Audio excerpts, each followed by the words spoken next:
একটি ফ্যাসিস্ট দোসর এই সদস্য ফর্ম পূরণ না করতে পারে।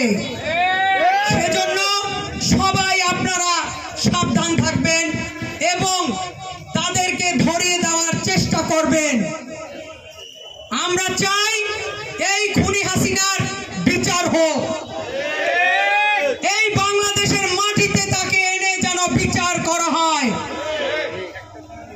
এবং আগামী দিনে যে গণতন্ত্রের জন্য আমাদের দেশনেত্রী বেগম খালেদা জিয়া লড়ে গেছেন, আপনারা জানেন তাকে একটা মিথ্যা মামলায় 4 বছর জেল খাটিয়েছে, তাকে সামান্য চিকিৎসার সুযোগ পর্যন্ত দেওয়া হয়নি এবং তারও নির্মম ইতিহাস তাকে ওই ক্যান্টনমেন্টের বাড়ি থেকে টেনে হিসেবে বের করে দিয়েছিলেন, আপনারা সবাই জানেন।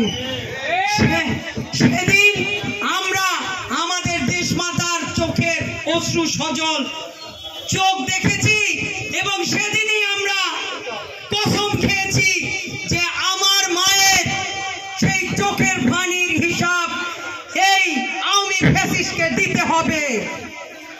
তাই আপনাদেরকে বলতে চাই, আপনারা জাতীয়তাবাদী দলের হাতকে শক্তিশালী করেন, আমাদের দেশনেত্রী বেগম খালেদা জিয়ার হাতকে শক্তিশালী করেন, আমাদের ভারপ্রাপ্ত চেয়ারম্যান তারেক রহমানের হাতকে শক্তিশালী করুন এবং আমাদের আজকে বিভিন্ন ধরনের ষড়যন্ত্র হচ্ছে, পিআর পদ্ধতির তারা ঘোষণা দিচ্ছে।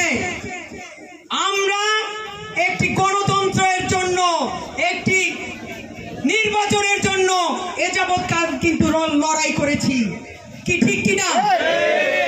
তাই আমরা চাই নির্বাচন এবং সেই নির্বাচন খুব তাড়াতাড়ি দিতে হবে। আমাদেরকে বলা হয়েছে ফেব্রুয়ারি মাসেই আমরা নির্বাচন চাই এবং সেই নির্বাচনের মাধ্যমে আমাদের জাতীয়তাবাদী শক্তি, আমাদের দেশনেত্রী বেগম খালেদা জিয়া আগামী রাষ্ট্র গঠন করবে ইনশাআল্লাহ এবং আমাদের ভারপ্রাপ্ত চেয়ারম্যান এই বাংলাদেশের নেতৃত্ব দিবেন। সেই যুদ্ধে আপনারা অংশগ্রহণ করবেন, যদি আরো একবার যুদ্ধ করা লাগে আমরা যুদ্ধ করব ইনশাআল্লাহ। সবাইকে ঐক্যবদ্ধ থাকার আহ্বান রেখে আমি আমার বক্তব্য শেষ করছি। বাংলাদেশ জিন্দাবাদ, জাতীয়তাবাদী দল জিন্দাবাদ, শহীদ জিয়া অমর হোক, খালেদা জিয়া জিন্দাবাদ, আগামী দিনে রাষ্ট্রনায়ক তারেক রহমান জিন্দাবাদ জিন্দাবাদ জিন্দাবাদ।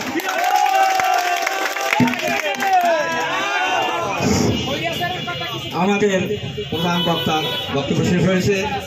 আমরা এখনই সদস্য ফরম যারা উপস্থিত আছেন কিছু সদস্য আমরা এখানে বিতরণ করব, তারপর আমাদের কার্যক্রম শেষ করব।